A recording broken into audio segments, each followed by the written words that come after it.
Hello. This week's episode is Probe 7, over and out.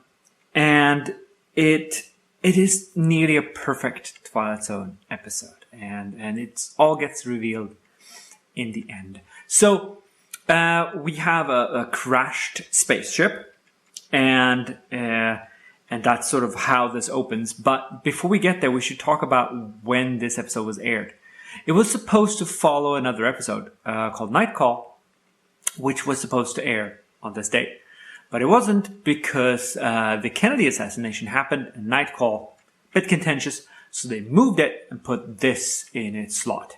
And of course that's the same weekend that Doctor Who originally aired, and it got abysmal ratings because the Kennedy assassination took everyone's attention. So, yeah. Well, we have this lovely little spaceship that has crashed. This is an outdoor set. It's not set on a soundstage. And he's talking to the screen. You can tell the screen has been added in later. He's just talking to a blank. You can tell because his head at no point overlaps the screen because they had added the screen in later. You can't film a TV. It doesn't look good, so they added it in later. Just common movie magic. He talks about being 4.3 light years from home.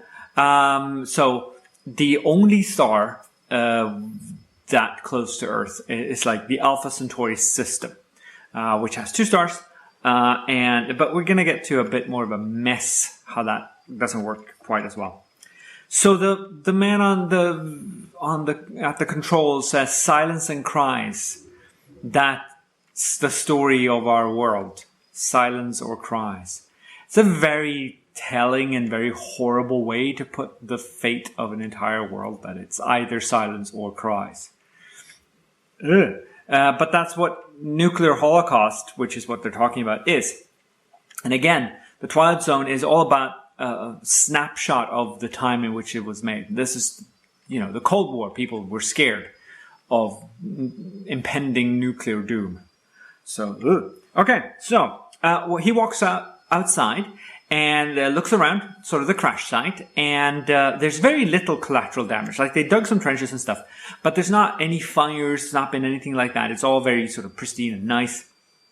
He talks about it always being dark. He comes out and, of course, it's daytime. So it's just, I'm guessing, the day-night cycle that wasn't quite what he was used to. The abundance of plant life would probably tell him that they at least is supposed to be light, because leafed plant don't generally thrive in utter darkness. Then he takes a rock to the head. And it's just a marvelous little shot. He just walks down, takes it to the noggin, falls over. I talked about Sam Raimi throwing potatoes and stones at Bruce Campbell. And I mean, this is just a picture perfect. They just threw it out of his head. It just fell over. Then he finds someone in his spaceship, and he does this weird thing that sci-fi does sometimes, where he says, you may not understand the language, but you'll understand the tone. Like, what is that? Of course, no one can understand the tone if they don't share sort of cultural background with you. I mean, yes, you can communicate with certain things, certain people especially, because of the way that you share basics of language and basics of how vocal cords work and how body language works.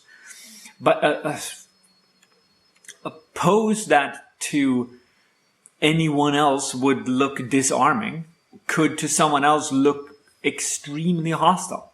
There's a great example of this in Babylon 5, where the Minbari always approach with their gun ports open to show that, this is what we have.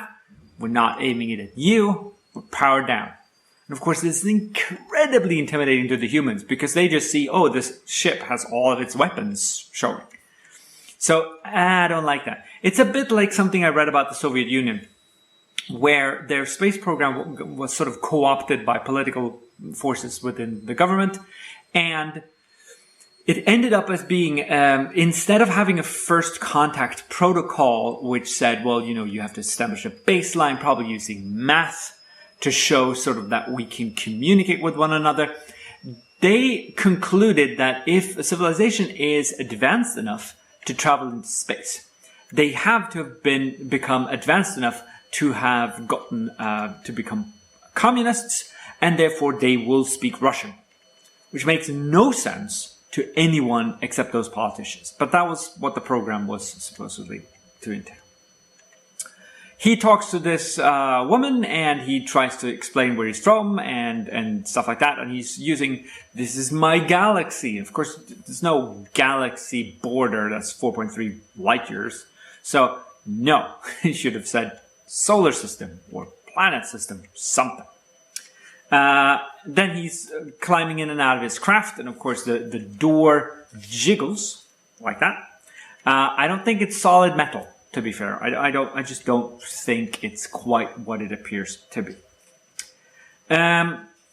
This is almost like a perfect Twilight Zone episode because it subverts your expectations. In the end, when you find out that his name is Adam and her name is Eve, and they eat from the apple, and you go, oh, how come they don't react to the fact that they share the names of these common mythological creatures? Because no one says that he came from Earth 4.3 light years. He came from somewhere 4.3 light years to land on Earth. That's the twist, right? That's the setup that's the payoff of this entire episode. And it works. This is so Twilight Zone. It works fantastically. I'm very, very happy that we get to see this episode. The next episode is a bit ghosty, so it's the 7th. It's made up of phantoms, and I will see you then. Take care. Bye.